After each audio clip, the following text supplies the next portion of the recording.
선제 타격 얘기하시고 사드 산불 폐지 이야기하시고 말하자면 전략적인 균형을 근본적으로 흔드는 이런 발언을 지금 막 하고 계신데 그런 식의 유약한 태도를 가지고는 오히려 더 평화가 위협될 수 있다는 말씀을 드리고요. 협의나 소통을 철저하게 잘 하면서 그걸 관리를 해야지 큰 소리 뻥뻥 친다고 됩니까?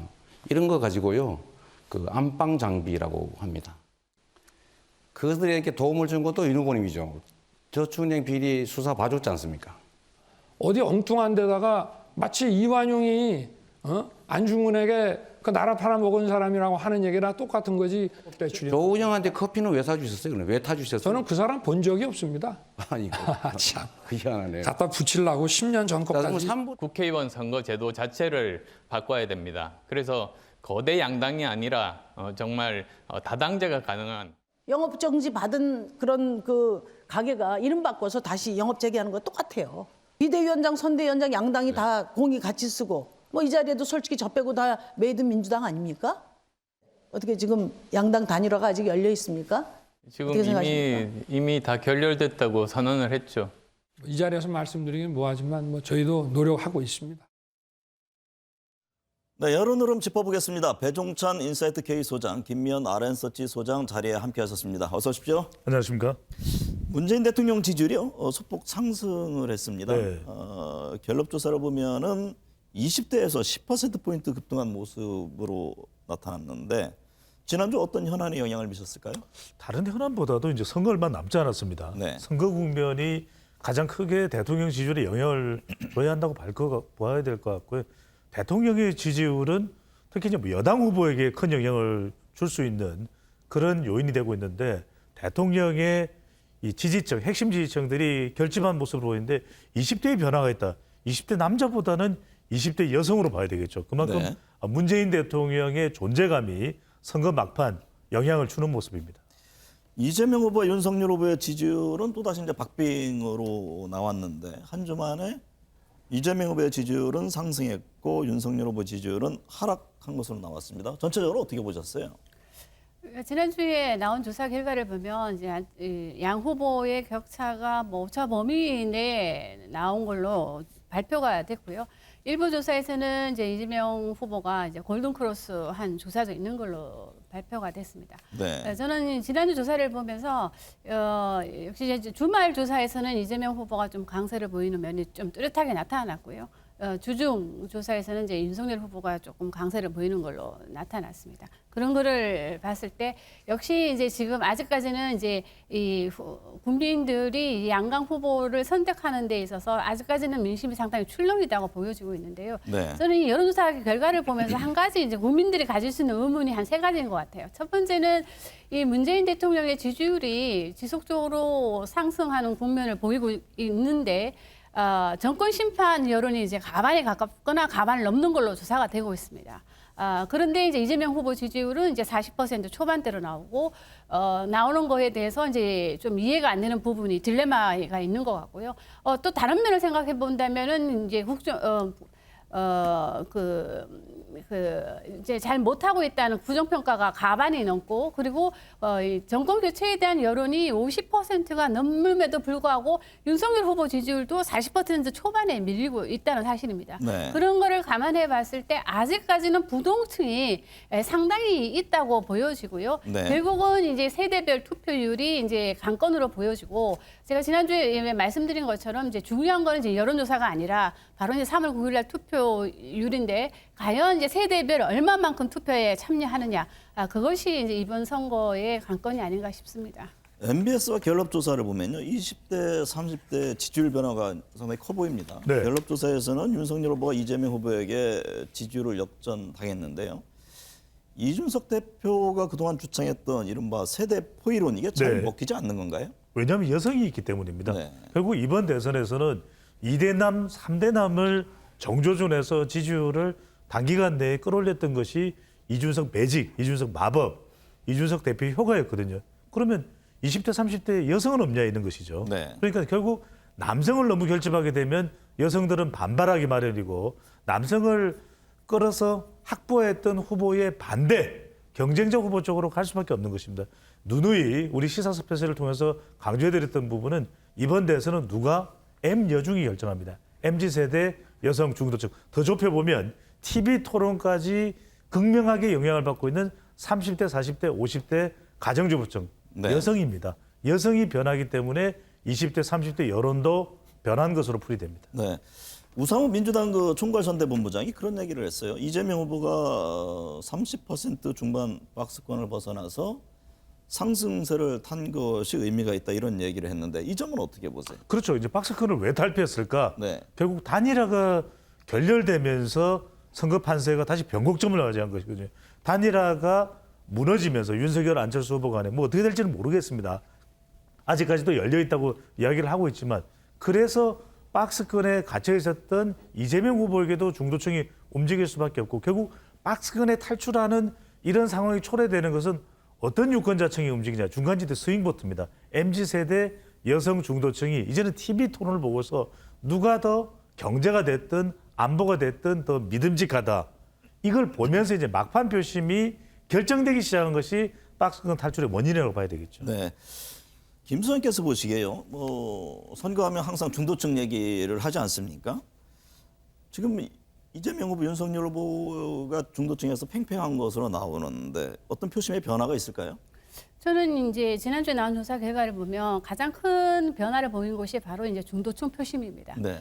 이재명 후보가 골든 크로스를 할 수 있었던 이유 중에 가장 큰 이유는 바로 이 중도층에서 앞서고 뭐 오차 범위 내긴 하지만 앞서고 있기 때문에 가능한 거였거든요. 지금 나오고 있습니다. CG에 한국갤럽조사에서 이재명 후보가 40%를 받는 걸로 조사가 됐는데요. 저는 이건 뭐 이제 민주당 입장에서는 상당히 고무적인 조사 결과라고 보여집니다. 그럼에도 불구하고 이 이제 중도층이라고 하는 거는 이 저희들이 항상 얘기한 것처럼 남성보다는 여성, 특히 네. 이제 2030 세대에 이제 중도층이 많이 표준되어 있는데 결국은 이제 이준석 대표가 말한 이 세대 포이론이보다는 이런 말들이 결국은 남녀를 갈라치게 했다는 거죠. 네. 이 갈라치게 한 것에 대한 반발 심리가 이 선거 막판에 가면서 좀 결집하는 모양새를 보여주고 있다. 그렇기 때문에 이 중도층 표심도 상당히 지금 출렁이는 걸로 보여지기 때문에 저는 이 마지막 남은 이제 대선 TV 토론이 지금 한 번 남지 않았습니까? 네. 이 대선 TV 토론에서는 상당히 중도층이 관심을 가지고 볼 것으로 지금 예상되기 때문에 이 마지막 토론에서 매우 중요하게 보여집니다. 97년 대선부터요. 네. 자영업자 지지율 1위 후보가 승기를 잡았다 이런 네. 그 조사 결과가 있던데 지금 그래서 그런지 후보들 자영업자 표심을 잡기 위해서 분주히 움직이고 있지 않습니까? 네. 자영업자 표심은 어디로 향하고 있다고 봐야 합니까? 윤석열 후보로 같은 표심이 이재명 후보 쪽으로 옮겨왔습니다. 그래서 네. 이재명 후보가 완전히 뭐 성기를 잡았다. 자영업층에서 이렇게 보기는 쉽지 않은데 여기에 두 가지 기준이 있습니다. 하나는 역대 대선에서 자영업층에서 이기는 후보가 다 이겼어요. 네. 대통령이 됐습니다. 그런데 지금 자영업층의 상황을 보면 현 정부 들어와서 뭐 최저임금제도 그렇고 코로나 환경도 그렇고 자영업층은 잔뜩 뿔이 나 있거든요. 네. 그러면 자영업층에서 윤석열 후보가 훨씬 앞서야 돼요. 지역적으로는 서울, 자영업층이 많이 살고 있는 서울입니다. 또 자영업층에서 이제 윤석열 후보가 훨씬 앞서야 되는데 이재명 후보가 상당히 추격해 가 있다. 또 접전을 벌이고 있다. 이 부분도 선거 막판에 상당한 결과에 영향을 줄 걸로 보입니다. 네. 여야 후보들을 보면요. 상대 후보를 고립시키는 이른바 포이론을 강조를 하고 있는데 이재명 후보는 지금 통합정보론을 얘기를 하고 있고 윤석열 후보는 호남 혼일대론을 얘기를 합니다. 두 후보들의 전략에 대해서는 어떤 평가신가요? 저는 뭐 상대방의 약점을 찌르는 전략을 지금 쓰고 있다고 보여집니다. 네. 그럼에도 불구하고 지금 이제 자영업층을 얘기를 했는데요. 이 자영업자층도 이렇게 좀 구체적으로 살펴보면 이 예전부터 정통적인 자영업자들도 있는 반면에 이 새롭게 자영업에 이제 진입한 2030, 40 세대가 많습니다. 네. 그렇기 때문에 이 자영업자 표심이 상당히 이게 지금 출렁이는 걸로 보여지고 있거든요. 그렇기 때문에 자영업자층에서 무조건 이겼다 해서 그것이 선거 결과로 간다고 보여지지 않고요. 지금 말씀하신 대로 이 코로나 위기라든가 그리고 이 최저임금으로 자영업자들이 상당히 이 현 정부에 대해 불만이 있는 걸로 보여지고는 있지만 그럼에도 불구하고 제가 말씀드린 것처럼 이 자영업자들도 상당히 세대가 젊어지고 있다는 사실입니다. 네. 그러니까 젊은 층은 또 다른 시각으로 바라보기 때문에 이 자영업자 표심도 우리가 획일적으로 누가 좀 앞서기 빠지기 때문에 당연히 이게 대선 승리로 간다. 그렇게 말하는 건 좀 약간 좀 맞지 않다고 보여집니다. 후보로 단일화에 대한 관심 여전히 뜨겁지 네. 않습니까? 안철수 후보 검색량이 최근에 가장 많이 올랐다 이렇게 네. 나오고 있는데 높은 검색량과 다르게 지지율은 아직 큰 변화는 없어 보이는데요. 네. 앞으로는 뭔가 변화가 있을까요?